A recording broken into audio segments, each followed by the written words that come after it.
What's up, dudes? I think Nick's having some trouble going live, so let me fire this up.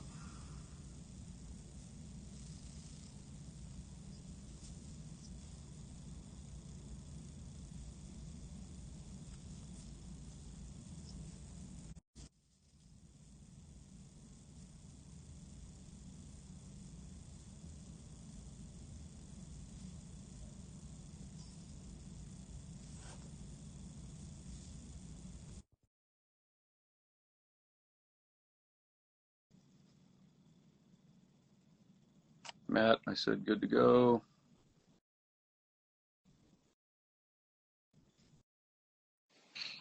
All right, All right.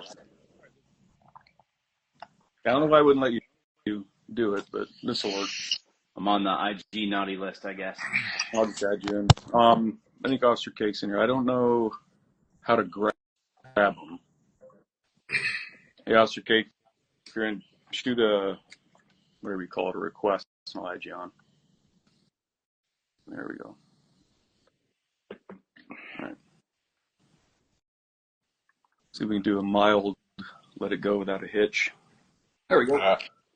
Hey. Howdy. All right. We had to move it over here for anybody watching because Nick couldn't host the live, but he can go on it. So, Nick, I'll turn it back over to you. Yeah. Apparently I'm on the IG naughty list. So we'll start off with just like a little backstory where I met Officer. By the way, what do we call you? Do we call you Officer Cake? That's fine. Okay. Okay. What's your name? Like just your first name? I'm trying to keep as much personal information anonymous as I can. So, like, I told Nick in DMs, but in the public eye, I just want to keep that anonymous. You literally have a YouTube channel, dude. That's public. All right. Yeah. All right. I'm Chris Palmer. I haven't met you. That's Matt Pranka. Yeah, I'm Matt Pranka. Howdy. All right. Sorry, So, Nick, go ahead. yeah, no worries. So a little bit of a backstory into Officer Cake here on a YouTube video that I put up, just basically talking about rifle mount. And to be honest, like, there's a lot of comments that get put on there, like, "Hey, thanks for the video, thanks for the tips, like good shooting, whatever." The stuff where it's like a disagreement, like that's the kind of stuff, like as a shooting nerd, that's the stuff that gets my attention because I'm like, oh well, if someone's telling me that I'm doing something wrong, I certainly want to know about it because I'm constantly chasing performance. And so, that's like all stuff that I'm going to look at. And then you actually made a video in response to that. And from there on, like I started seeing some things that I really, really disagree with. And so I thought it would be a really good live. You talked a lot about like context and stuff like that. And I thought, well, man, I know two really good dudes to have on the or not on podcast, but on a live, like if you want to talk about context and stuff. But we only have like an hour, I think IG gives us. So like we should just jump right into it. So you made a comment about shooting is completely different as a cop. So my question is, like, as a cop, how is the shooting piece different? Like you mentioned things like lighting, distance, cover, pedestrian traffic, and then you also mentioned that you use data to drive the things that you do on the range. Like, for instance, most drills that you do are going to be inside of 12 yards, 3 to 18 rounds. So what do you mean by all that? Yeah, so to speak on the cop shooting is completely different. Like, for a new shooter, a competition might be fairly stressful if they've never shot in a competition. But after you do it a couple times, like there's really not too much actual stress that's involved with it. So what I mean by that specifically is if you're a cop and you're not stress inoculated, like let's just say you're a cop. All you do is sit in a dark parking lot at night with your friends and your PS. You don't go out there, hunt, all that kind of stuff. If you do end up in a shooting, then the amount of stress that comes on you is going to be overwhelming, and you're not going to be thinking, and therefore, you know, if you aren't shooting, also, it's not going to be a good result. Where do you? So, I just got to ask, sorry. like, where do you like suppose that from? Like, as far as like competitive shooting. So just so you know, I'm a cop. I still active here in Arizona, 25 years or whatever. So definitely Mm-hmm. not a bud type firearms instructor for my place, but we very much focus on practical shooting and the benefits of stress inoculation that competition can give you. So I'm just curious, like, where you get like the idea is, like, you know, competitions may be stressful, but then it's not at all. But if you're a cop and you get into shooting, you're going to be shoot like so like your lethal force encounter. Have you been involved in a lethal force encounter? Very close, but not actually discharging. All right. So just on a baseline right there, like that's not, and I mean, this sounds mean and stuff, but like that's not a table you have a seat at to discuss what's going to happen or what should happen or what even might happen. What you should be discussing or trying to figure out is what skills will I need that are mandatory to survive that situation, if it's even survivable. But what do I have to do, right? And the things that you do in competitive shooting are actually going to prove it over and over and over again that you actually have control. You're actually able to drive your vision to the targets you want to engage and avoid the ones you don't, because there's plenty that are very hard to avoid. Hard covers are no points, and no shoots are massive penalties. But I mean, you talk about, like, you know, these things that are going to happen as a cop. So, like, I just want to know what you base it on. How long Just have you, really let me ask my you own this. experience, and then as well, you can always tell when you watch a BWC of an officer that's involved in a shooting just how either calm they are or how emotional they are in their shooting, right? Like it's very common when you're looking at somebody and they're just absolutely mad dumping a guy that's running away from them bladed at 25 yards and increasing, and they're just absolutely mad dumping. That's emotional shooting. That's not um, and the competition rule, what you would call reactive shooting. No, Does that make sense? yeah, I think you're using terms you don't quite understand yet. So reactive and predictive shooting, those are training terms. Those are methods. Like reactive shooting is what we want to do. That's where Right. you have to push that in competition to get to that space where you can go through, Yeah, because there's nothing that says I you, understand the difference between reactive and predictive.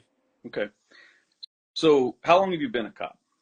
Uh, a little over 5 years now. All right. So you've had time to go out and experience some things. You've seen, I'm assuming you saw shooting stuff and on Instagram or whatever before you became a cop, or at least had some kind of initiation into what you thought it would be. Um, a little bit, definitely not nearly as much as I consume All right. now. Because I don't want to beat you up. I'm not trying to be mean to you, but like Hmm. you're saying things as facts. You're saying, well, this can happen and this can happen, but you never had the experience. When you're talking about reviewing BWCs, the actions of those officers, have you interviewed any of them to understand where they are at in their training? What do they do in training? And when you seek officers that are calm, it might be a good question to ask is, hey, do these guys shoot competitively? Because part of my job at work is to review every officer involved shooting. So I look at them and I interview every officer and talk to them. And I watch what happens on a body worn camera. Then we have a discussion about what was going through your mind. What were you seeing at this point? And then I also know all of these individuals, over 80 so far, all of these individuals I know, and I can go, dude, this is the guy I've never seen at the range other than a qual. And these are the guys that I see practicing, competing, and training. And those results they tend to just push out and be what you see on the BWC. Still scared, still a whole bunch of, oh shit, what the hell's happening on an ambush type one, but very controlled rates of fire. And if they do for a moment slip, where they just draw out and start shooting, those are the guys that I see get into control, where they recognize I can't make this happen, I need to make it happen this way, and they're actually able to control a gun at that pace because they've seen it before. Does Right. that So make sense? no, yeah, I guess it's important to note, like, I I can think that the two shooting types are different in terms of like the physiological responses that you're having during both of them, but I've never I've never said cops shouldn't be training competition. Like I have a video on my channel talking about like using competition as training to get reps and stuff like that. And I've got plenty of content out there that encourages that. So like I'm not saying you shouldn't train competition or you shouldn't train competition concepts. I just think the amount of stress and the physiological response that happens in that situation, depending on your skill level in multiple different avenues of training, it can affect or it's much greater than in a competition. Yeah, I wouldn't here, say it wait. is. Go Let ahead, me. Matt. So competition shooting and gunfighting are completely different things. And Not the same. you're talking about Right. shooting, right? And then the first thing you do is you layer on a whole bunch of bullshit on the shooting, things that quite honestly, you know nothing about, right? You'll probably go your whole career and never know about it, about what it's like to be in an engagement, whether it's a close in engagement, a far one, or whatever. Reviewing body cam footage and then coming up with a very niche thing like a guy running bladed at 25 yards. Okay, I've seen those far shots, but I see far more body cam BWC of guys that are emotionally shooting because they're overcome by the events because they're not prepared at the most basic level. It has nothing to do with stress inoculation, right? It's if you think of it in terms of you can be completely inoculated to the stress of a fight, but if the hard skills aren't there to perform in the fight, there's nothing you can do. If you've never thrown a punch, but you come from an abusive home, you're going to 100% be inoculated to the stress of a fight. But now when you're actually in a fight, you're not going to be able to deliver because there's no skill there, right? So the only way, from my experience, which is fucking vast, to get yourself to be inoculated to a level of stress, right? Because you're never going to stress yourself out when you're on the range yourself. I don't care Right. what drill you're doing. I don't care how many burpees, how many kettle, whatever you think you're doing, you're not inoculating yourself to stress because you've created it. A match is the only place where you could kind of go to legally and have the stress of wanting to perform. If you think that going to a match and after two matches you're good, then you are not interested in winning that match at all. And you're probably not in danger of winning it anyway. So when you go to a match and you're invested in it in terms of a hobby or skill development or whatever you're using matches for in the training, and you want to win and you're capable of winning, I will tell you the stress level is insane, right? I can stress myself out at a club match like I'm at a national level match. If I'm treating that match the way that I want, I'm holding myself to the level of performance I want to achieve. I want to win. I want to win by a lot.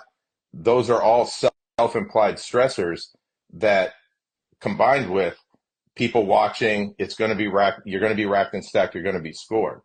So I don't really agree with you on that. But let me ask you this: if you're comfortable shooting matches, what do you do to stress inoculate yourself? Do you fight? Do you like? Are you a Um, boxer? What do you do to prepare then? so there's various ways to uh, No, stress no. inoculate, obviously. What do you Right. do? What do you do specifically? I know there's a lot of ways to stress inoculate. I Yeah. know hundreds of them. I'm talking about what do you do specifically to prepare? In the shooting side of it, Yeah. No, I'm Stress. not talking about shooting. I know what you do for shooting based off of what I've watched in your videos. But if you want to talk about shooting, we talk about shooting. If you want to talk about stress inoculation, which is what you brought up, that's what I'm asking. What do you do to inoculate to yourself to the stress of a fight for your life, critical incident situation? What do you do specifically? well, on my department, I'm on a street arms unit. And so with that comes a higher frequency of vehicle pursuits, foot pursuits, fights, use of forces, that sort of stuff. Uh, Clearing buildings, warrant services, all that stuff. And so, I'll give the example like in a vehicle pursuit, you can always tell when an officer is not calm, right? Based on the radio traffic they're giving out, they're either not saying anything and they're just hyper focused on driving, or Wait, they're literally, hold on a minute, dude. I'm sorry because you're not answering the question. You're telling me about the application of your job, and I don't give a fuck about that. What I want to know is because we're talking about training, right? You're talking about, yes, I get it. Over time, you're going to be in, if I go out and have a bunch of street fights, I'm going to get better at street fighting. The longer you're a cop, the better you're going to be inoculated to the situations that we're talking about the training side because you said that the competition, there's different drills for a cop. Like I looked at a little bit of your page. There's different drills for a cop and how you're preparing for stress. So outside of the job or the unit you're assigned to, what do you do specifically to inoculate yourself to stress?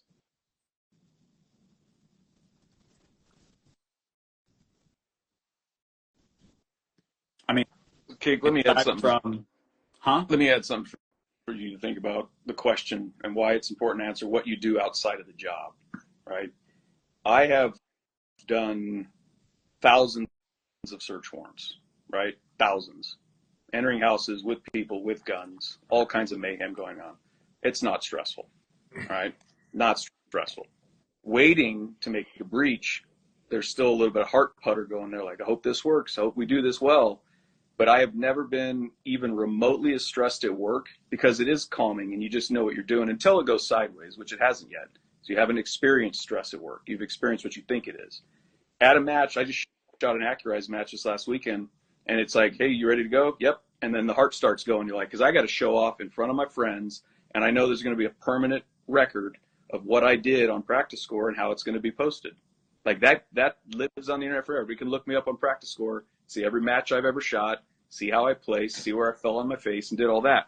So your job in general isn't stressful. Okay, like the street crimes unit, I applaud you. You're chasing dudes like that. I've done all that too. It's not stressful, right? Chasing dudes down, crashing their car into a freaking wall, and then getting in a shooting with them. It's not stressful. Stressful after that, right? Oh crap! What do we got to do here? What do we got to do there? But in the moment, that's not stressful. But never have I been more stressed out than when someone said, "Prove what you can do to me right now. Are you ready? Do it." So outside of that, I got the same question. What do you do in your own life? Do you do BJJ? Do you do anything like that where another human is going to not let you win? I mean, the only thing is training with my firearm, going to competitions when I can. So, so, so let me ask you, so you'll say like there has to be a different way to shoot as a cop to prepare for that, but you're still going to competitions. Why do you go to competitions? I mean, I said it at the start of this live. Like, I've never said cops shouldn't go to competitions. I'm not saying that. Dude, I'm asking you, why do you go to competitions? I go to competitions to improve my skills. I use local matches as a training tool to drive my development to become a better shooter. That's why I go to matches, right? I like the competitive spirit. I do like the stress. I believe there's still stress for me. I'm a grandmaster and I'm still stressed out even at a club match, especially when you're shooting with your boys. If I'm shooting on a squad with Billy Barton here in North Carolina, Nick, there's some fucking pipe hitters that come out there to fucking win, right? And the measuring myself against guys who I personally perceive are better than me is stressful. That's why I go to matches. So what I'm asking is, why do you, if you believe there's a different type of shooting that's going to better prepare you, why do you still go to matches? So, I mean, for one, they're fun, right? I don't think anybody. 100% they're fun. Yeah. Um, and then, I mean, like you said, when you shoot a match and it's like outside of like the police world, because there's in my area there's police matches where it's primarily just officers, and those are interesting. But when you go to a match that's actual competitive shooters, like you can watch them and see how they're moving, how their planning stage or how their stage plan is, and just all the little intricacies of what they're doing, and you can talk to them. You can figure out why they're doing something a certain way, get tips, and just become a better shooter yourself.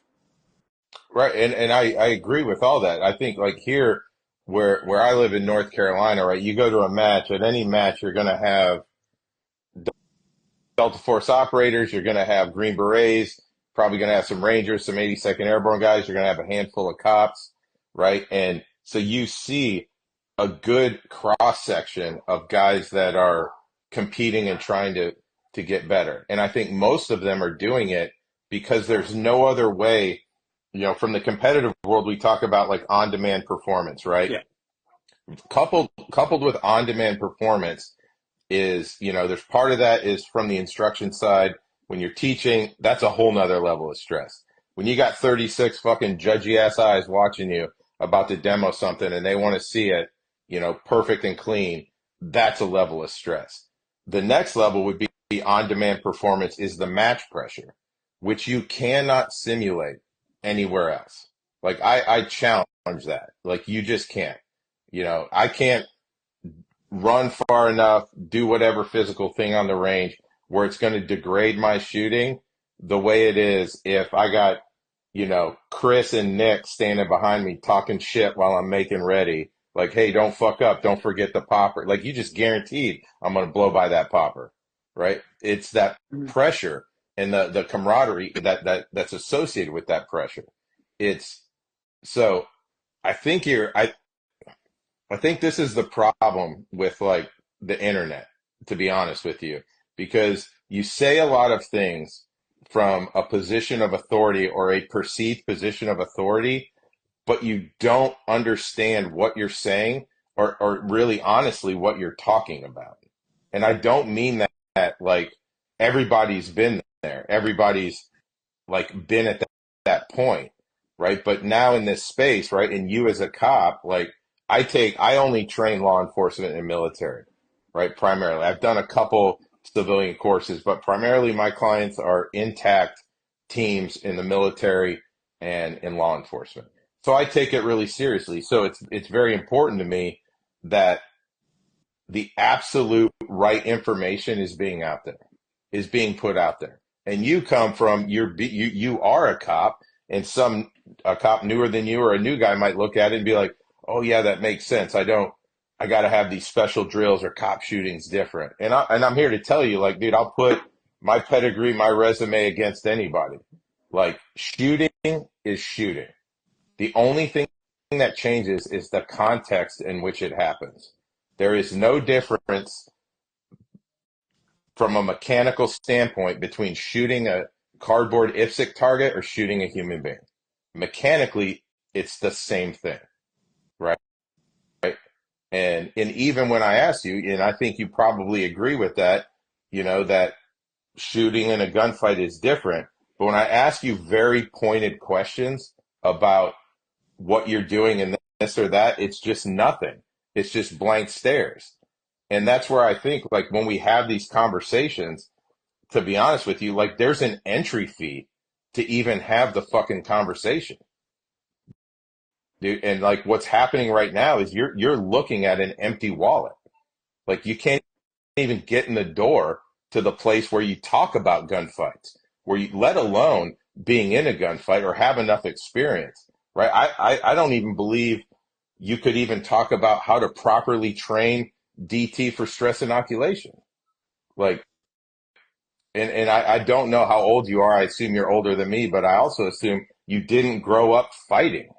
Fist fighting was probably not a thing. My oldest son's probably your age. And when he went to high school, fist fighting was not a thing. So all of these buzzwords and things that you say, like, they come from like, and I don't, it sounds bad, but like, you just don't know what you don't know about any of it.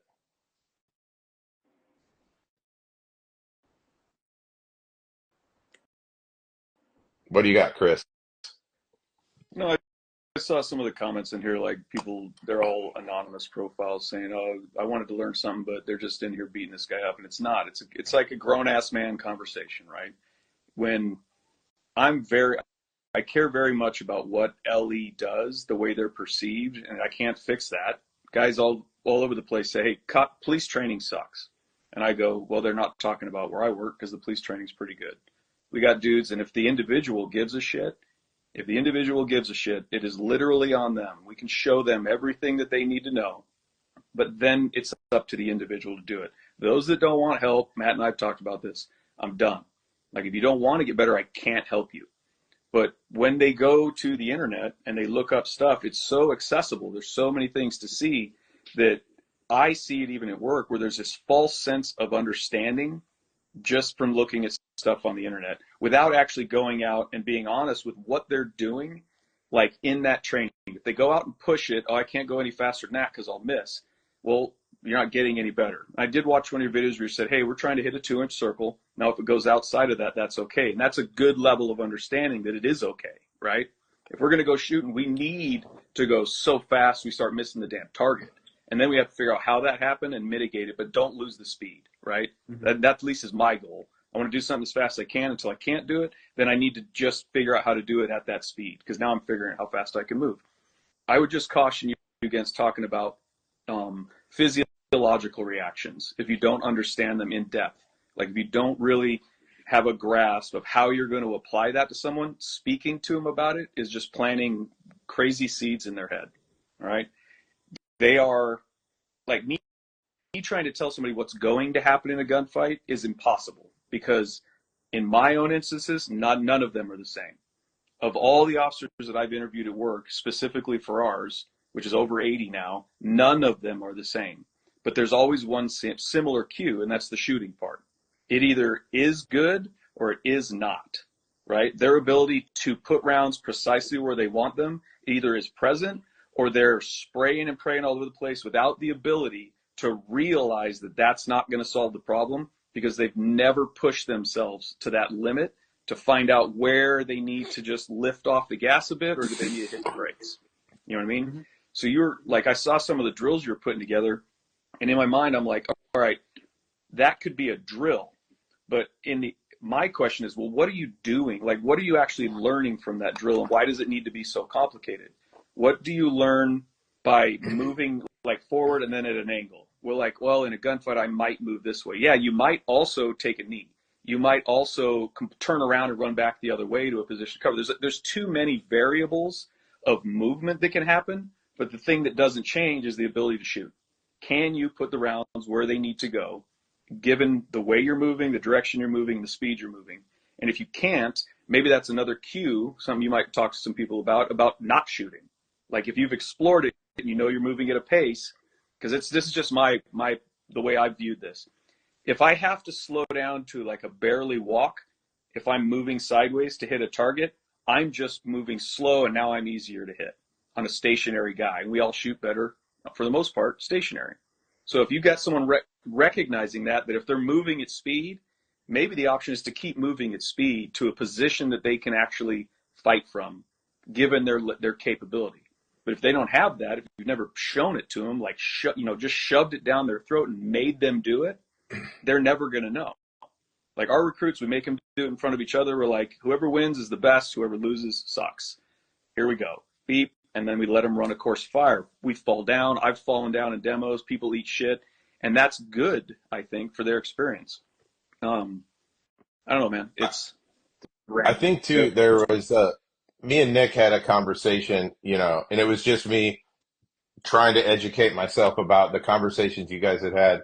And I think, and stop me if I'm wrong, but you had mentioned about in USPSA, like in an actual engagement, I do agree with you that like, when the situation unfolds, hey, the fight starts, that there's probably more than likely going to be some movement involved, moving while drawing, right?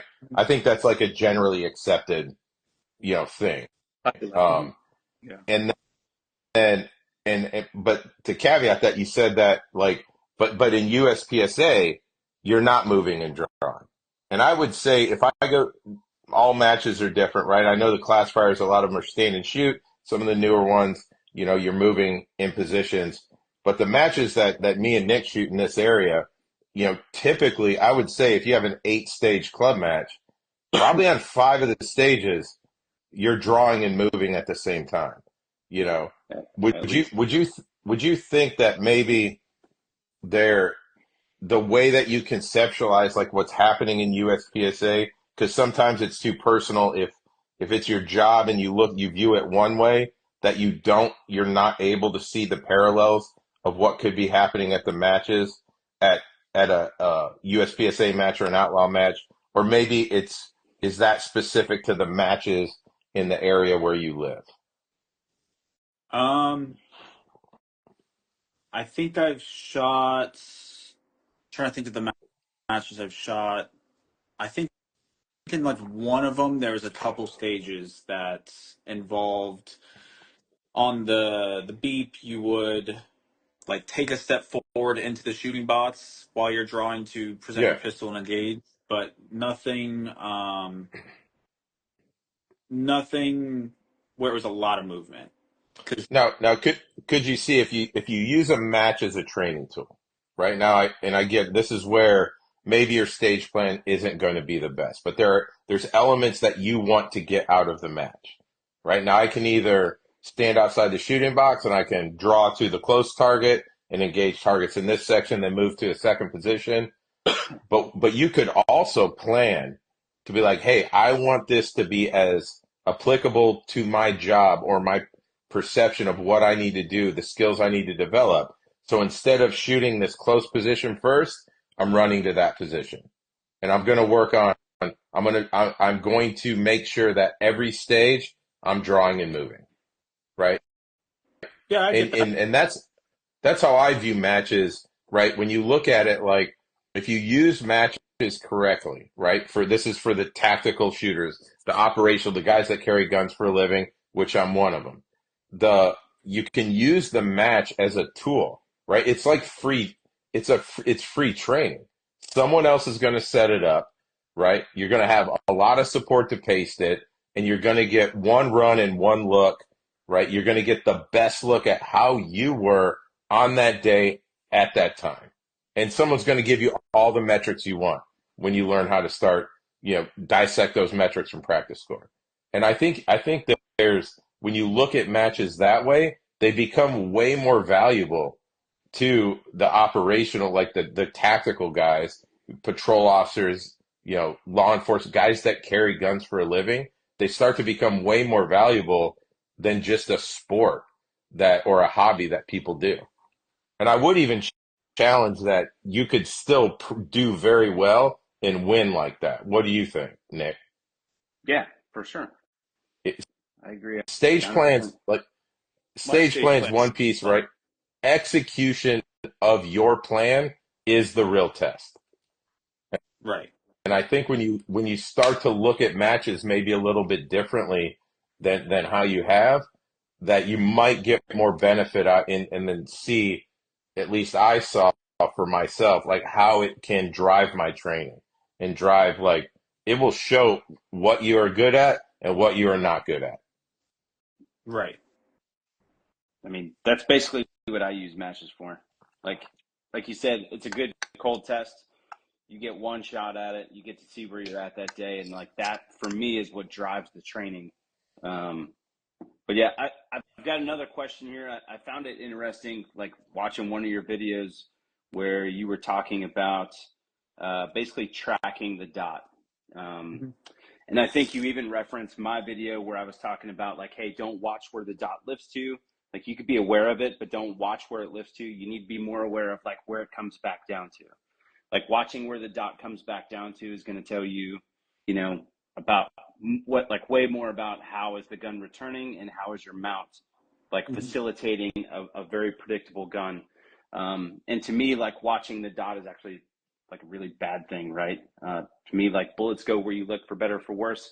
And I think you would even agree, like if you guys do like simunitions training and that dude has like the butcher knife, like where does that dude always typically get shot? Right? Hand in the Very yeah. In the hands and in the knife, and it's because people are looking at it. So like, how does tracking the dot play into your train? Like, what do you do to train the visual piece of shooting? Um, well, like in my videos, I put that visual marker. It's a fairly big visual marker, but that was something I had learned from Brian Valise over at Slide Tap Training. I'd never really heard of that concept before of like visual shooting. And when I took a class from him, he introduced that to me. What was it? Back in May of this year. Because I'd taken that class twice. The second time was May of this year. And the first time he didn't have that part in there. The second time he added it. And just from that class, doing the drill that he had us doing, which was just like focusing. He took a blue pasty, put it on the thing, just focusing your vision on that, Mm-hmm. not worrying about anything else, and just trusting your vision if you're staring at that. Like that was super helpful. So I try to incorporate that as much as I can in various drills.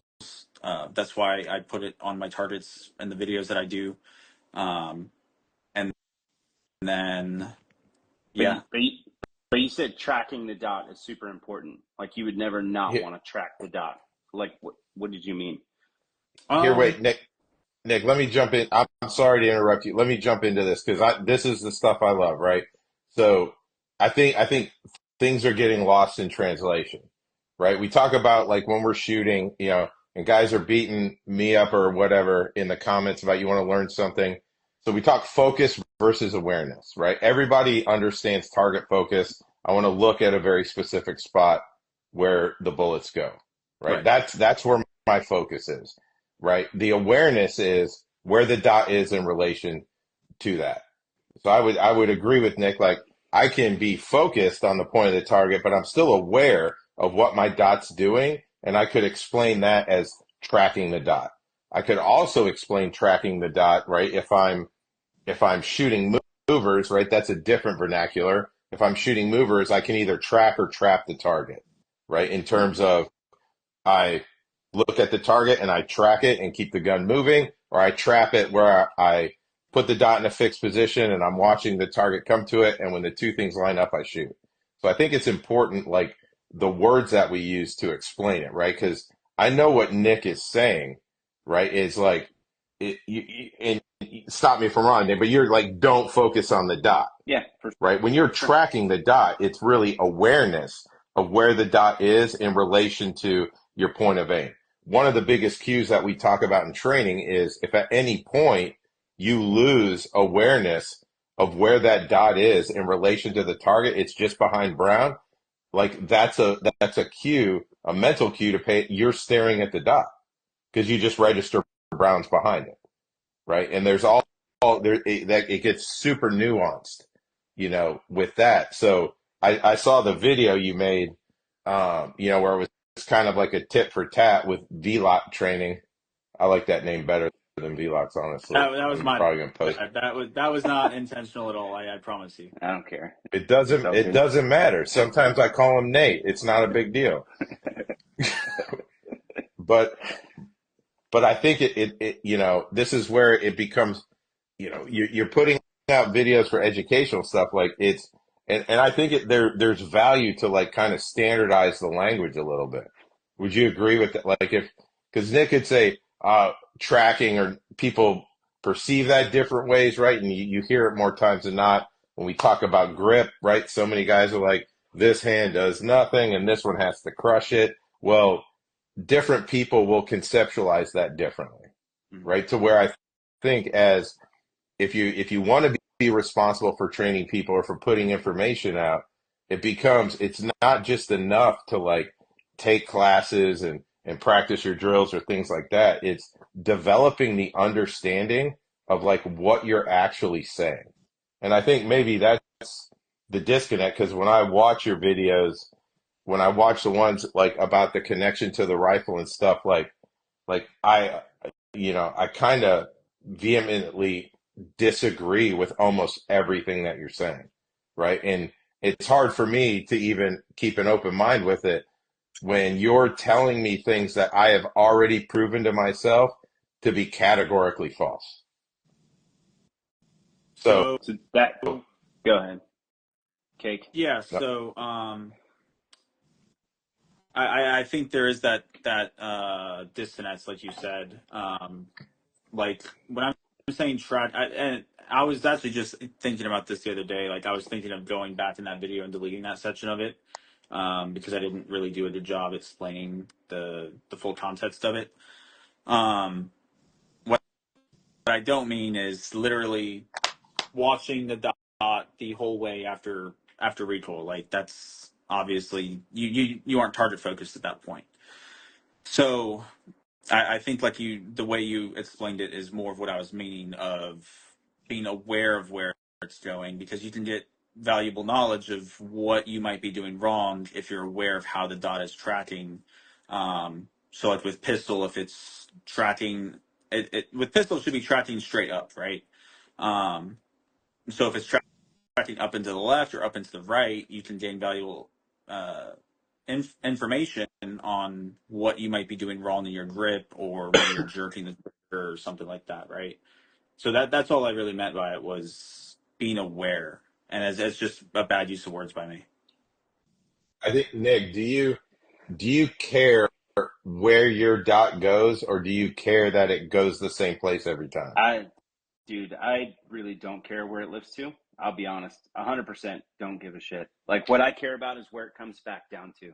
And what I have found is the more I care about where it comes back down to in terms of it being predictable and being like precise coming back down to the exact same spot that it lifted from, probably the less the thing lifts. Uh, but I think when people focus on it like lifting so much, it's like it'd be like this, like if you shot a machine gun and you're staring at the dot, how like the thing just walks up the berm. The exact same thing happens with a pistol. Like you start staring at the dot and then you start looking at like, oh gosh, it's lifting over. Like I think all of that shit is completely counterproductive. So I think like looking at where it goes, where it's lifting to, like I wouldn't tell anyone to do that. No, I think for me, I'm aware of the pattern the dot makes, and I've shot enough to where I know, like, so for me, for my pistol, my dot goes straight to 1 o'clock and comes back down, right? As long as it's doing the same thing. My rifle lifts to 1 o'clock, drops down to 3, and whips back in sideways. So as long as I see the same pattern, that's a reinforcing tool when I'm training or shooting, when I'm training, that's a reinforcing tool that my connection to the system is good, right? It's consistent, stable, and durable, right? That's my check on it constantly. Once you develop that, now we can start to have conversations about different aiming strategies and different aiming schemes, right? Where I'm using the dot and the pattern of the dot in different ways to ensure with absolute accountability and absolute control that I'm going to get the hits that I want, right? And that's what I would call like aiming strategies rather than kind of the conventional ones where, hey, I look at this and a flash of color, I shoot. Yeah, I mean, Well, I think that's well said. all right. So I got another one, and this is probably going to take the rest of the time, I'm assuming. So let's talk about the way we mount the rifle. That's Yep. kind of what started our entire, talk or whatever. Um, Stop me if I'm getting any of this wrong because I don't want to put words in your mouth. So I brought a Well, rifle if you here. if you So want me to demonstrate what I'm trying to explain, then I can do it. I mean, sure, go for it. that way you're not putting words in my mouth. So, Gunslayer, obviously, nomad. So, is this in frame? Yep. There it Okay, is. cool. So, I'm not saying to have the gun all the way up here, right? Like, there's nothing behind the gun here, and it's exaggerated with the Daniel Defense stock here because there's no lip. But I'm not saying to have the gun up here. That's obviously exaggerated. Like, there's nothing for the gun to grab onto. Where I put the gun is, and in contrast, you put it kind of like either in line or slightly below, right? Yeah. That be correct? Yeah, mine is going like right here. Yeah. like that. So like kind of in line or slightly below the top of your shoulder. Mm-hmm. Okay. So mine just goes a little bit up, right? Like it helps when I have this isn't my duty rifle, obviously. I've got the cheek riser here and stuff, so I don't lose that point of contact. But it just goes ever so slightly up, and then the shoulder rolls forward so that like this stock isn't going anywhere. It turns like this because I don't have this point of contact engaged right now. But like side to side movement, it's not moving anywhere. And then the support arm in the front is pulling back in, so it's the push pull of your shoulder. And then this is it's not death gripping back into the gun, but it's not just like sitting there. It's it's kind of making sure that along with the cheek weld and my firing control hand, it helps just stabilize everything from not doing this, and then obviously running the trigger. Um, get this on camera. My support hand, I run a vertical on all my guns pretty much. Um, I do the classic, seat clamp style where thumb over the top, and then my pinky, middle, and index finger kind of sit in this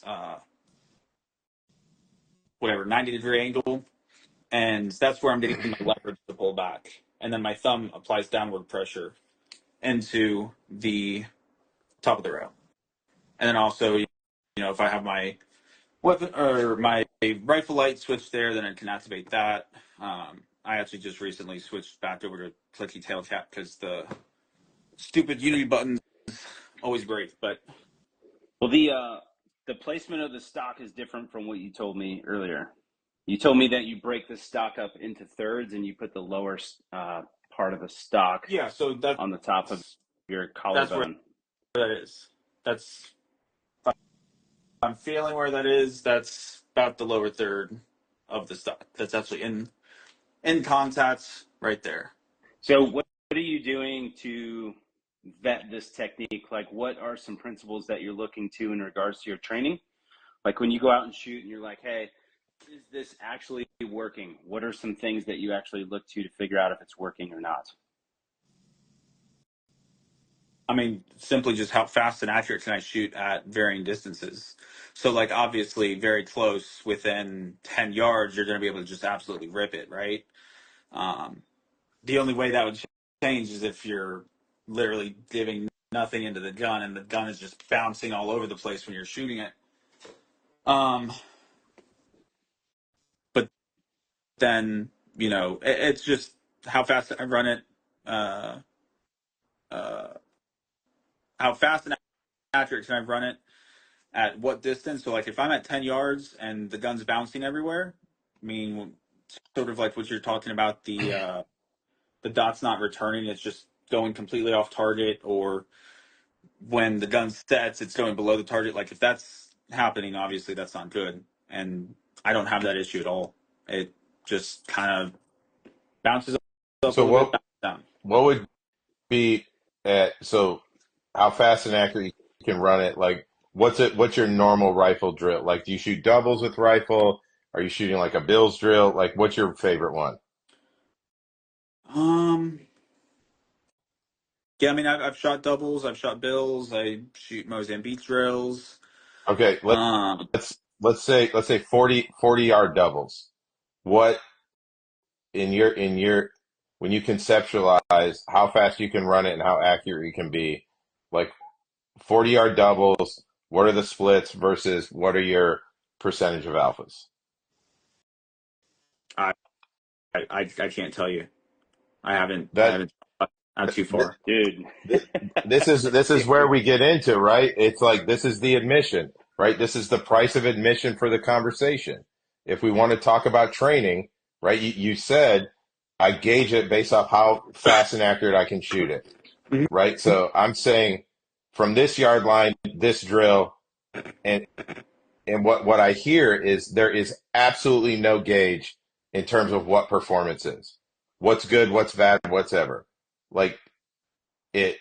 it doesn't make any sense. It's like this is the reason, right? This is the problem with the internet. It's why training has been proliferated with just fucking nonsense, right? It's guys with no experience, not you.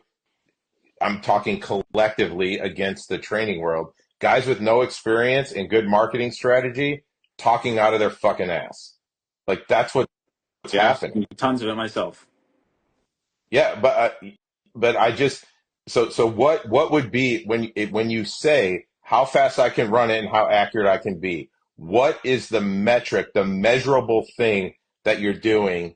Give me the drill, outline it for me. Um, so I think like if we're going to talk about a drill specifically, I've done bill drills out to probably 25, 30.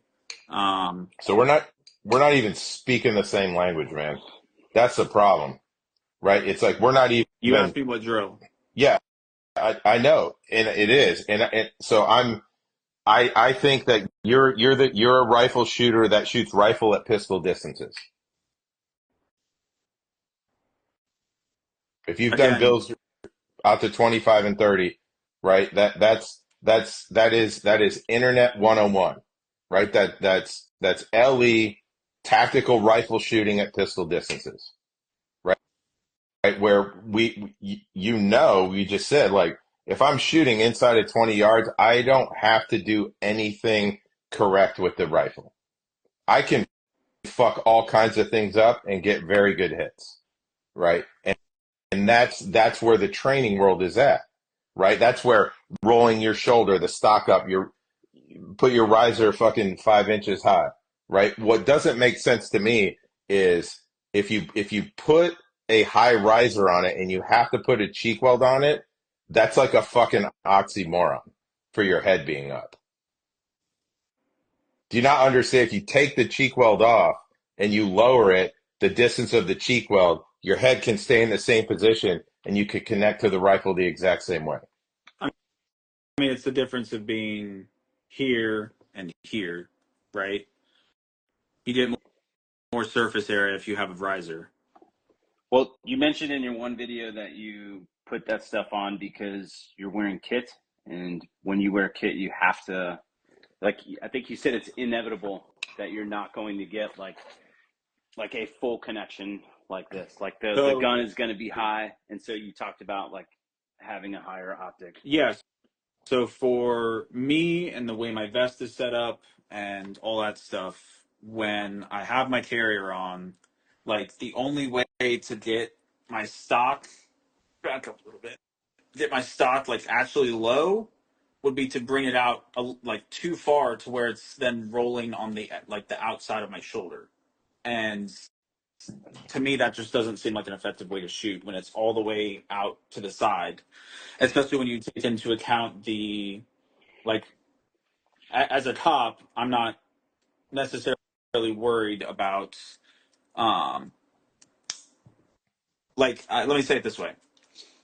When you have it out further, you blade your body more towards the threat, right? So when you blade your body, you're now exposing this area that's not armored or it Yeah, doesn't have It's a armor, right? all function of right, your support hand. dude. Let's talk about body armor for a minute because that's like regurgitating some shit from the 90s. Do you understand if you got third degree burns over your entire body or over the part of your body that's covered with armor, you will survive it. If you got third degree burns over the part of your body that's not covered with armor, you will 100% die. Building that building a technique based around your armor on threats that can move in a real true three-dimensional uh, kind of battlefield makes zero sense, right? If you're squared up to the target, he can take 2 steps and now you're bladed to him again. Above everything else, when you build procedures and processes for shooting, it's about delivery of energy to the target as fast as possible, right? Call it hit factor, call it whatever, right? So in terms of like being a little bit bladed, like I shoot a very bladed rifle stance. Like because I can deliver the energy faster, right? And I can still move. But my stance is built around wearing kit, but never once did it ever cross my mind that my plate needed to be pointed at what I'm shooting at. The business end of my rifle needs to be pointed what I'm shooting at. And I need to be in the most advantageous position for me to deliver those rounds as fast as possible. And I guarantee you from my experience, it's not square to the target. Without kit, it can be, right? But also having a system where how you shoot in kit versus out of kit was something that I went down that rabbit hole for years and years and years. And it made the most sense to me to like, I want one system regardless of what I'm wearing. If I'm wearing my overt vest, if I'm wearing my low vis vest, if I'm wearing a, you know, LBV, if I'm wearing a chest rig, if I have no armor, I want to connect to the rifle and have one process that I can practice that transcends my equipment setup. Right. Right. And so that's why even when I'm not wearing kit, I still keep it the same. That's also why when I shoot competitions, I use my duty setup as allowed. Obviously, most competitions don't allow you to shoot a rifle suppressed because it just makes it hard for the shot timer. So I have to shoot a different rifle for that. But I use my duty Glock, my duty belt, my duty holster, duty mads, pouches, all that stuff. I don't get any sort of competition style stuff, right? Yeah, Um, me neither. Yeah, But you can shoot any rifle match I've ever been to, you can shoot suppressed. I've shot some that don't allow suppressors. Yeah. And maybe that's a byproduct of like the outlaw match. So when you're shooting in your vest, is your buttstock on your vest or on your body? It's on my body. Okay. So my plate kind of cuts right here, roughly. I mean, I wish I had it here with me. It's at the station right now, but it kind of cuts right here, and then it comes down sort of right here. And so and hey, maybe uh, it's as simple as my stock, just the stock that I run. It's a little too long, and it doesn't allow me to get it lower. But when I try to sink it down, it inevitably pushes it further out on my shoulder, which is not a position that I'm comfortable with. I haven't shot that way pretty much ever. Let me also say this: when I first started shooting rifle, I did have my stock low in the shoulder, um, and then as I started doing more and more stuff with my rifle on the job, I very quickly realized, like, for me and the way that I like to operate on the streets and stuff like that, tactics is, I'm not getting into tactics, but the various stuff like that, like having it super low and then having to bring the den up like this, it just wasn't something I was um, comfortable doing in a live environment. Not because it didn't mean I couldn't shoot, but because for me, the way I've been taught, it was taking away from other aspects that I needed to care about in the moment. So, Taught by well, um, who? hmm? Talk Taught by who? um, well, our um, our SWAT is the one that teaches the rifle class. Um, trying to think back, I've been shooting rifle for quite a while now. For 5 years, let me tell you what, right? guys, we're gonna run out of time. Um, if it lets us go a little longer, cool. But I think it's gonna shut us off here in about a minute. Officer K, one thing I would ask you to do is like I think the explanation is do you need to push yourself with the rifle further? Like inside that 20 and 10 yard range, those, and Matt, I think I got this from you, those are throwaway shots. Like if we're doing what we need to do, they don't require a lot of thought. They just look where I want to go and all the bullets will go there. What I'd like you to do is take your distances out to 40, like whatever drills you're doing, increase the distance drastically and see if you can still do it at that speed. Because the speeds that you're shooting them at 10 now are likely you're capable of them at about 40 and 50 yards, but you just got to go through the rigmarole of figuring out how to make it actually happen. I think Nick, I don't know if Nick did or not, but um, there's a drill. It's a qual. It's a test. I'll send you ours, our patrol rifle qual. We got it from that CQB warm up. But I would say shoot that drill, right? Shoot that course of fire as a baseline and see if you're able to complete it, right? If you can complete it clean, not clean. There's only a couple guys who've shot it clean. If you can complete that, passing it, then I think you're at a good level of shooting, a good level of control. You're starting to figure out how to shoot a rifle at good. It's not even really awesome. It's just you're good. But that's the baseline entry level ceiling where you start, in my opinion, figuring out, holy shit, I can't shoot a rifle, until you get there and you're like, okay, I have learned a ton of stuff. Now I'm going to apply this faster and further. And when you start realizing the things that I think, I'm not going to speak for you, but things I see cops thinking are impossible at 40 and 50 yards, they're going to be able to do things better closer. Like, it's a waste of time to shoot a rifle inside of 10 yards. To me, it's just a waste of time shooting it inside of 10, especially 20 yards. Yeah, there's some stuff that you can work on, smaller targets and transition stuffs and movers that I think make a lot of sense, or while you're moving. But if you want to learn how to manage that gun at speed, it has to be done at distance. It's the only way you're truly going to start understanding that if I need to put these in the A zone at 40 yards, this is how precisely and in control I need to be for whatever that pace may end up being.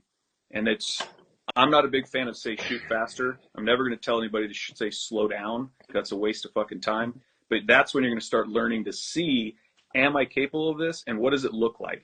That predictable dot behavior. I don't give a shit what your dot looks like. Does it do the same thing every time? And when it doesn't, do you recognize it and know how to gain it back into control? Does that make sense? Mm-hmm. Like, that's the most important thing for the guys that I teach.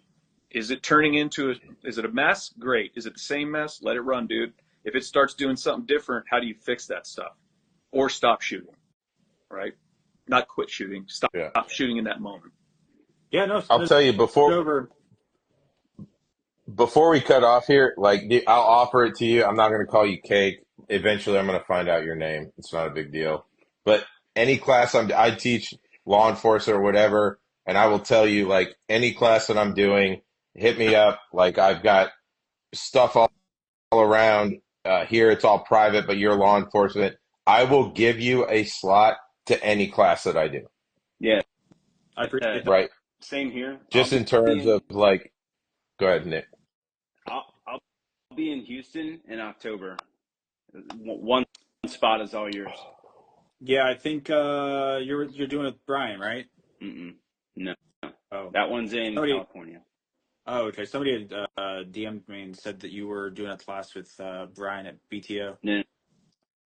I'll be at BTO. You're welcome to take a spot if you want it. Okay, we can talk about that in DMs. I appreciate it, both of y'all. If you've looked at my channel, I'm sure you've seen I've done the videos talking about classes I've taken, and I do sort of reviews. So I enjoy taking classes when I can get in them. But yeah. Sweet. Good deal, dude. Name. Another thing I'll tell you is, like, as a cop, and it's just be cautious. If you don't have permission and you're concerned about doing these things, be careful with that for your own career. As a dude, as a man, I would never delete anything I put on the internet. Use it. Just leave that shit there. And if you grow from it, or you continue to believe it in 5 years, then let it stand. But if you grow from it so you can show people, hey, dude, look what I was doing 5 years ago, or look what I was doing 10 years ago. This is the same journey I was on. You might see these same things, and it's just going to help people get better. Are you referring to the comment I made about taking the section out of the video? Just leave it alone. Leave it alone. Like, you said it, like, stand on it. That's what I do. Like, I mean, I see what you're saying. I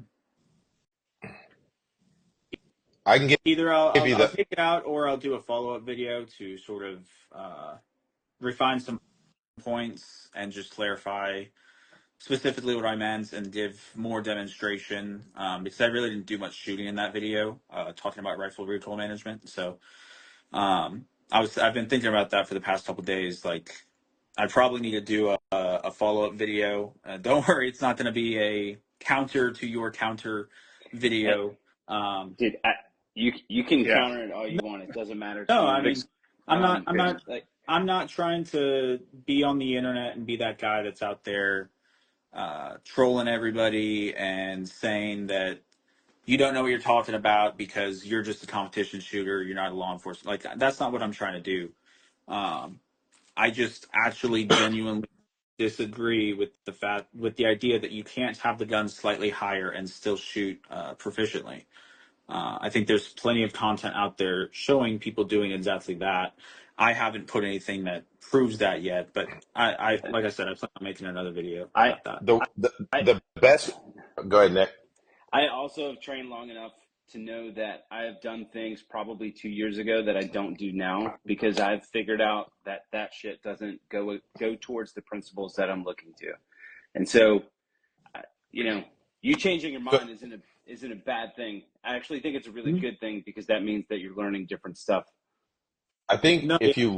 look if you look at like ev- everyone here would probably agree, like, where does the real shooting skill reside? Is it in the tactical world or the competitive world? competitive world. Yeah. Right. I think that like that's universally everyone believes that. So let's look at competitive rifle guys and look at how they connect to the gun. And what I think you'll find is fucking no one is doing what you're doing. And that's for a reason, right? Because they want to win. It's about delivering energy to the target. The problem with with the LE world is that you're not regularly put in a position to win a gunfight. Right. So so it really doesn't matter how you connect to it, right? I think you could say that up to this point in your career, every time you got your rifle out, you could stick it on your forehead and it doesn't matter because you haven't shot anyone with it.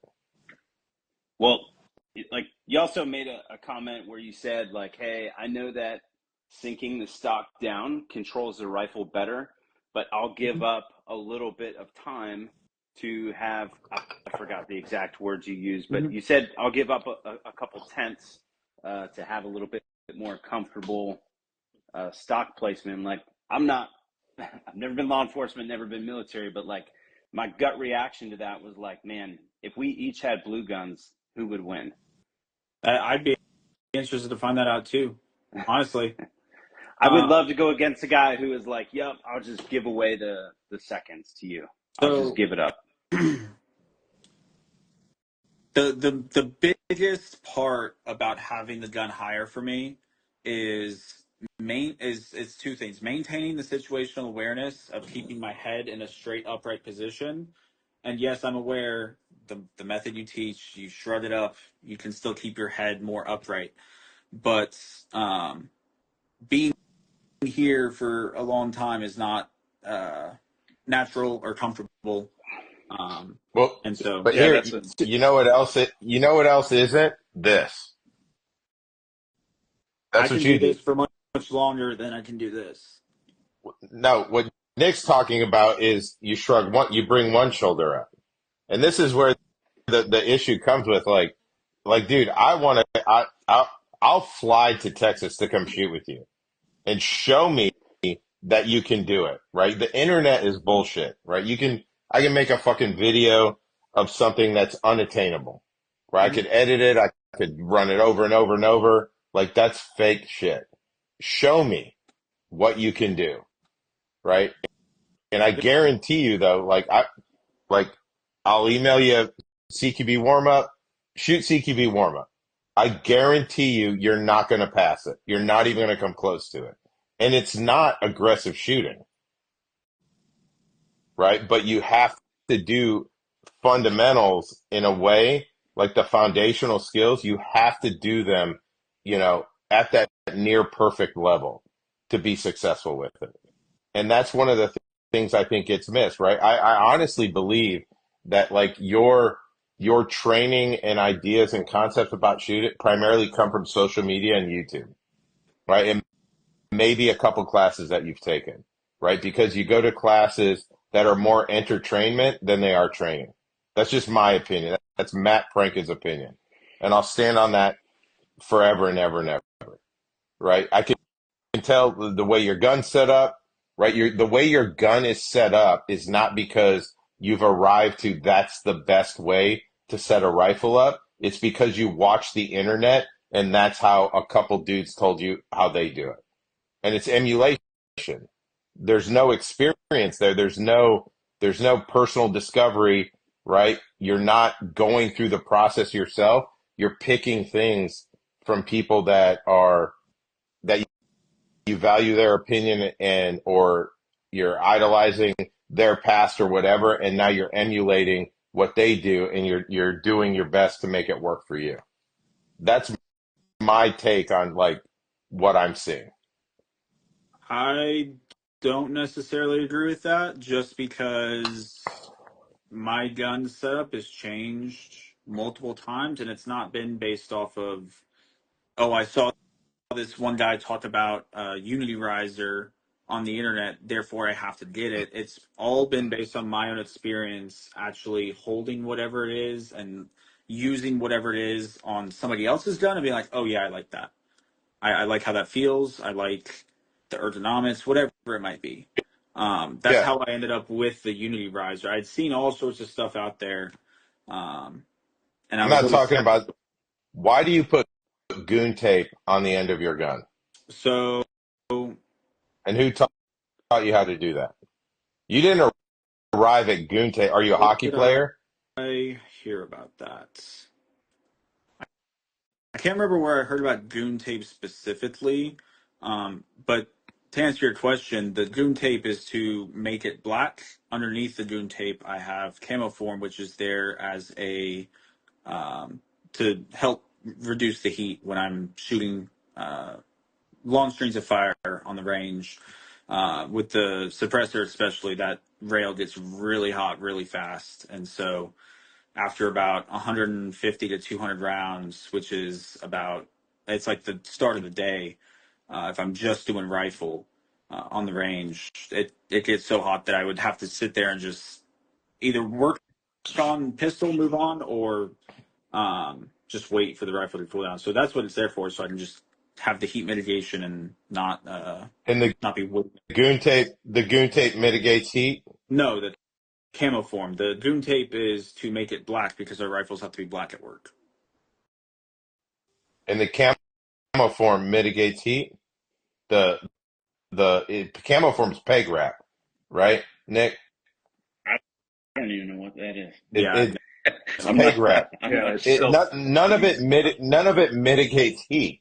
It's I mean, maybe it does because it's an like intermediate barrier to it, right. but none of that shit mitigates heat. If anything, like the camo form isn't sticky, right? It's peg wrap.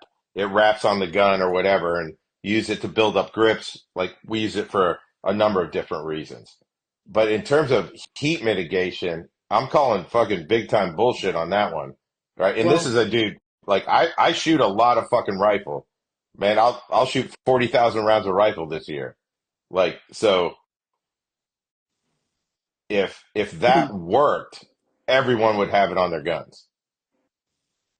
so I mean, hey, if we get on the range together, we can take it all off and we can send 100 rounds, 200 rounds, whatever it is, fast, and we'll see what the rail feels like. It's very hot. Then we can put it on Oh, and see if it helps. dude, I agree. My rails get hot all the time, right? Shot 500 Mhm. rounds a day rifle. Rails get hot, Yeah. right? You know, it's if you're serious about rifle training, I go to the range with 4 guns and cycle through the guns because they just get hot. I do agree with that. What I'm saying is that from a training standpoint, right, there's very little personal discovery that happens anymore, and it's all emulation, right? It's like, oh, I saw this and I did this, right? It's equipment over technique, right? It's not it's give me a technique. I don't want to put the work in to understand the principle, right? That's the argument. I don't care. You can tape your whole gun up or whatever. It doesn't matter for me. Like if you were serious about shooting a rifle, if you go to a rifle course, you shoot, take that vertical foregrip and go shoot a day of barricades. And the first thing you'll realize is that grip's coming off. It's coming right the fuck off. I've shot plenty of VTACs, and I actually That's prefer not a it. fucking Tell me one thing in the real world that you're going to use as a support that's a 3/4 inch piece of plywood. The VTAC barricade, this is the isn't a barricade thing. The VTAC barricade exists to work on confined space weapons manipulation, moving the gun in a confined space. It's why the barrier is constructed the way that it is. I'm talking about shooting 3-dimensional barricades, right? Like It- like the hood of a car. Yeah. Block walls. Like that's one of the things I learned from my dudes that I shoot with in accurized AR matches. I used to have a vertical foregrip, little stubby one, and I carried that around on the team forever. And then as soon as I got into matches that required speed, movement, and stability, where you're actually using props and barricades of like actual 3-dimensional size, it only got in the way. I shit canned that thing and learned to shoot better. Yeah. I'm not saying you don't shoot good now, but that was just a quick one. Like, good luck on this stage because your gun doesn't fit anything. Doesn't fit the hood of a car. Like, these are all things I see cops doing all the time, where there's a feel. Do you feel like you're getting more rearward pressure with that, or would the same thing be? Are you capable of the same thing by just grabbing a hold of that rail and applying rearward pressure? From my own experience using a rifle with foregrip and without a foregrip, I feel like it is easier to maintain that pressure for a longer period of time. I'd Having the agree with easier. I would agree with it's easier, but that's where I need to freaking figure this thing out, because this piece of equipment that is a crutch, right? And I'm not trying to beat you up, man. This crutch that I'm using right now is going to become a barrier to me being successful in other areas that don't just mean holding onto the gun and shooting it. It will just get in the way. Like even getting up on a fence post on a block wall to cover a backyard and you realize crap is in the way. It's like, man, I wish I had a little more freedom of this gun to maneuver it without snag hazards and everything else. But that's what I would challenge you to do, is not saying get rid of it, but grab a rail without it, grab a gun without it, and run drills side by side as you figure out those pressures and how to apply them. Yeah, I would say the same Many- thing.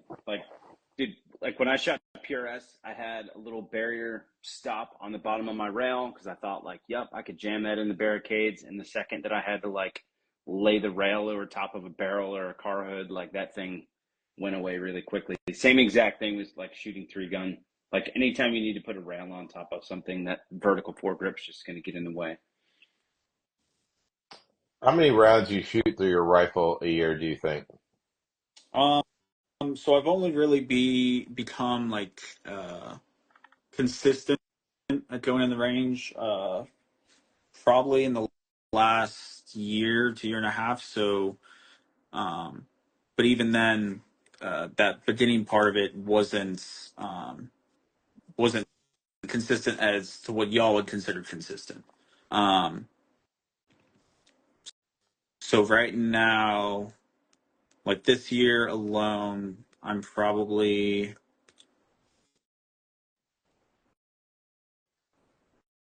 man, probably at around 10,000. Probably like T- it's getting up to that point. That's probably a little high. Like it's probably a little less than that, but um, I just kind of buy ammo as I need it and go shoot. I don't really keep track of it, to be honest with you. Um, Yeah.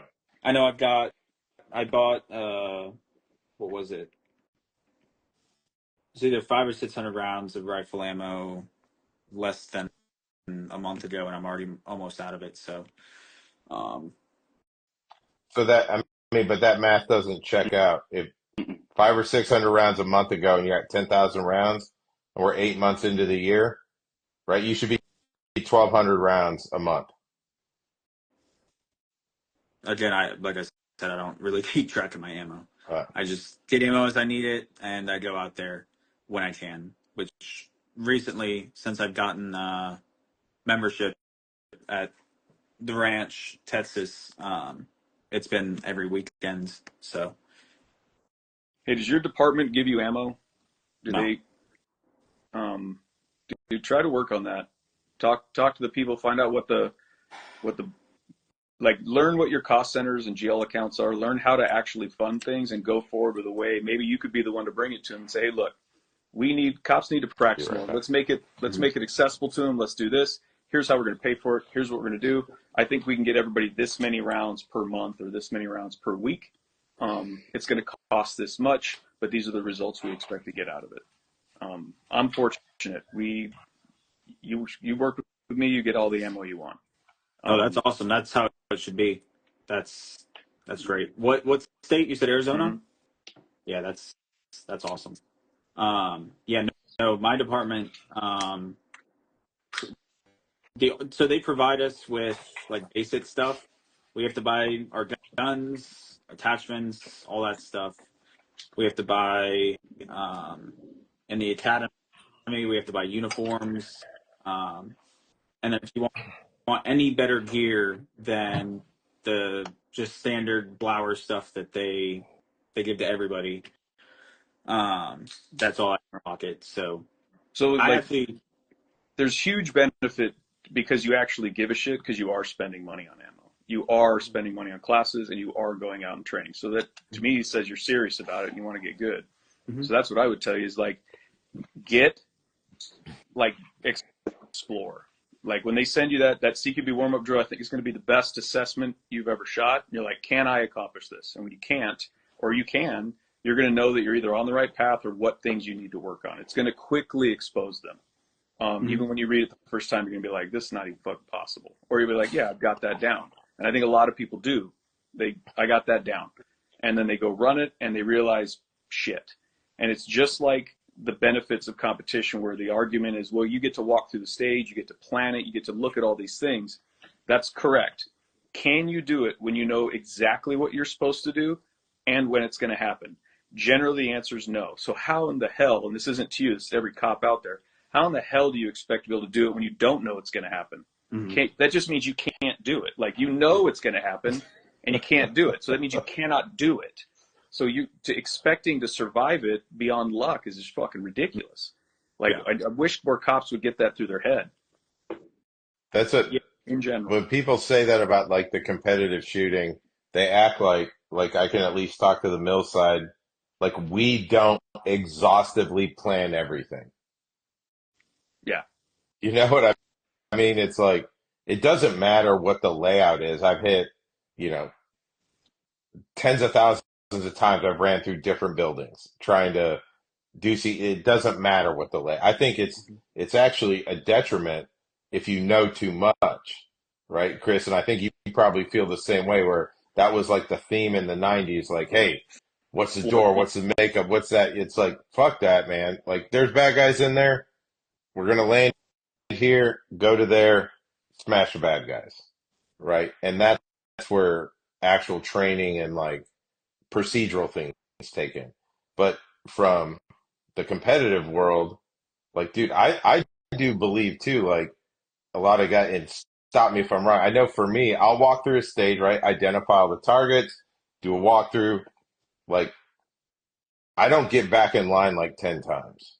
At some point, like, okay, I know what I want to do. Now I need to step back, look at it, and cement it in my brain. Yeah. Because I think for me personally, like, kind of my ADD, I guess, the walkthrough, I'll be like, oh, no, maybe this, maybe that, maybe no. Fuck, your first look at it probably is. It has nothing to do with, should I stand here? Should I stand there? Are you going to be able to hit all the targets? Boom. Now we're on the execution phase. Now, how well can you execute your plan?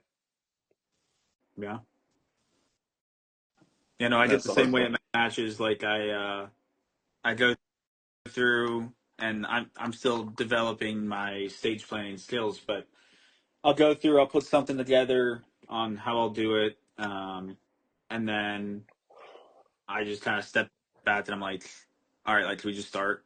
Like, I don't want to have all this extra time to sit here and think and second guess and all that stuff. I want to execute it at this point, Yeah, I think there's some like missed training opportunities that you benefit from, like how you conceptualize the match and stuff like that, like as a tactical shooter, where cementing the process over and over, right? It's like, hey, what am I? I'm going to do this and I'm going to do this, right? And the visualization piece, like I think everyone can agree, whatever sport specific training you do, like visualization is key to be successful, Yeah. right? And that's where I think too, learning how to like step back, and I get that angst where you're like, come on, man, just let me do it. I got my plan, I got my pen, but calming everything down, right? That's a sort of a stress inoculation.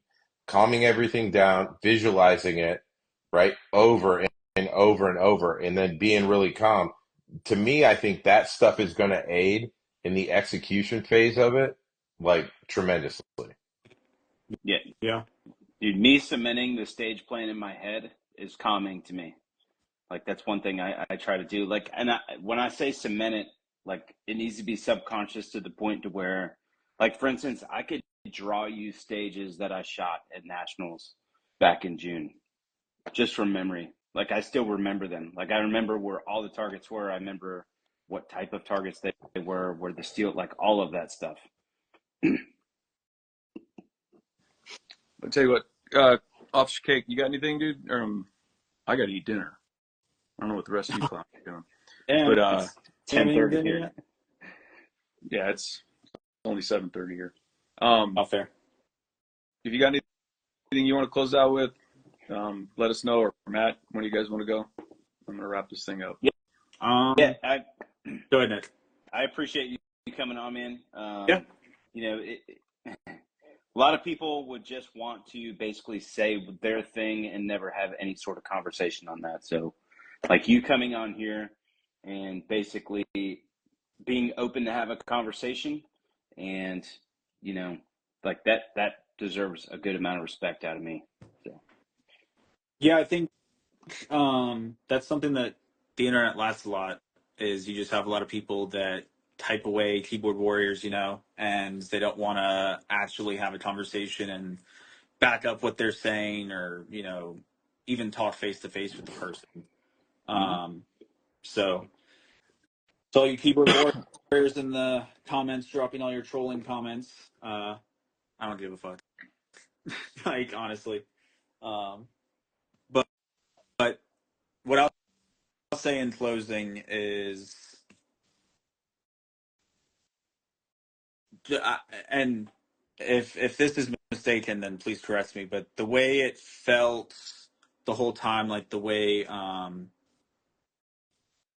some things were said, it seems like there's this idea that I don't think cops should be shooting competition, or that I don't agree with how competition affects or improves your shooting. And that's just the way I perceived it. But that's not well, true. Like I said, I think cops should be shooting competition. I think self defenders should be shooting competition. And training the principles and the drills that competition shooters do. The points with my range drills videos is not to be a substitute to can't talk. Not to be a substitute to competition. It's basically, I don't want a top specifically to train competition drills, but have never uh, done a specific movements. So the one that's coming out tomorrow is a foot pursuit. Now, there's a lot of stages in competition that you are running at full speed, but there is usually a predetermined distance that you would be running full speed in a competition, right? You'll be shooting over here, you'll hit your exit, you'll go, and you'll make your entry and you'll shoot.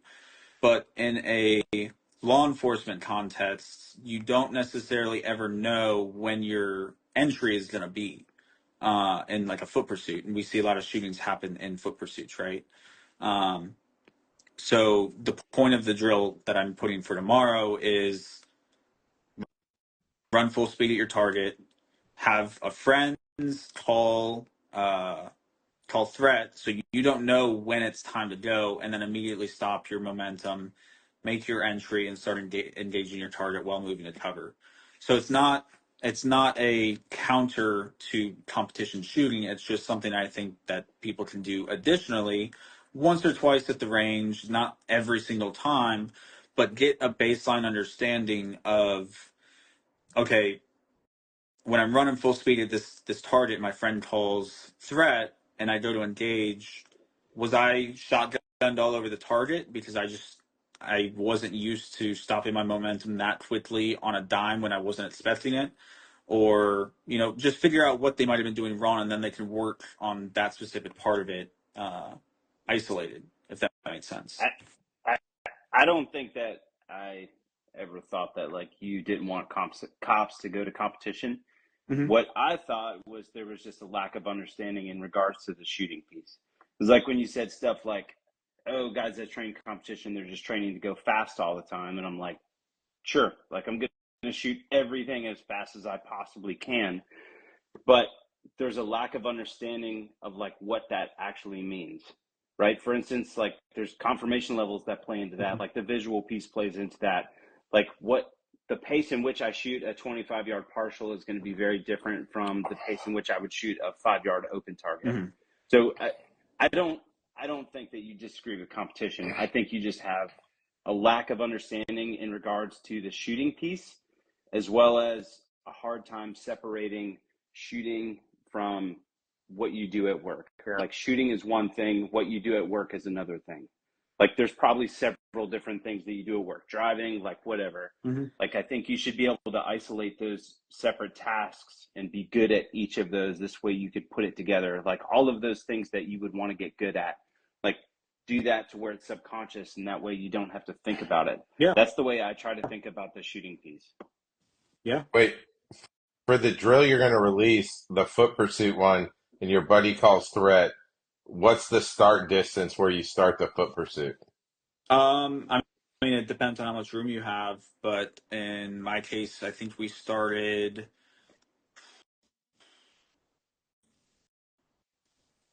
It was probably a good 40 yards back, so you're gonna enough distance to get up to full sprints and maintain it for a little bit, and then ideally you're gonna run it back pretty rapidly, so you start having like a higher heart rate and stuff like that.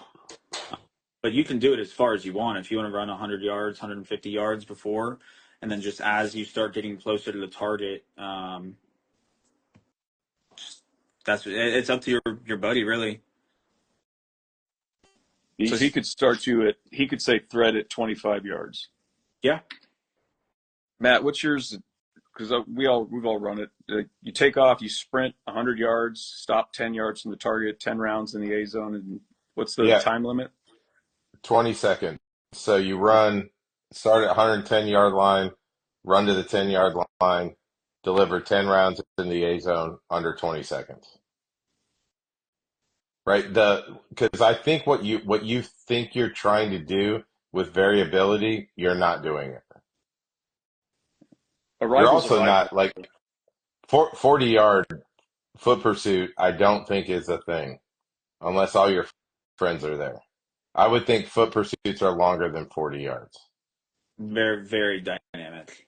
They can be as short as 10 yards if you're able to catch on them and tackle them. They can be as long as I've had a buddy that was in one that went over a mile. So we're gonna get way too far in the weeds with foot pursuit. Yeah, tactics. I'm honestly wore out with it. Like I mean, yeah. I mean, I disagree almost fundamentally with a lot of things, the way you conceptualize training, but we have very different experience levels. So, and I don't think there's any amount of conversation that is going to fix that, right? This is the problem where I think me and Chris both talked about this at the beginning. Like at some point we have to have a discussion. There's a fucking entry fee to even have the conversation. Honestly, it's the way it needs to be because there's so much nonsense and bullshit out there with no experience. Guys teaching gunfighting, never been in gunfights. Guys teaching vehicle shit, never shot around a vehicle.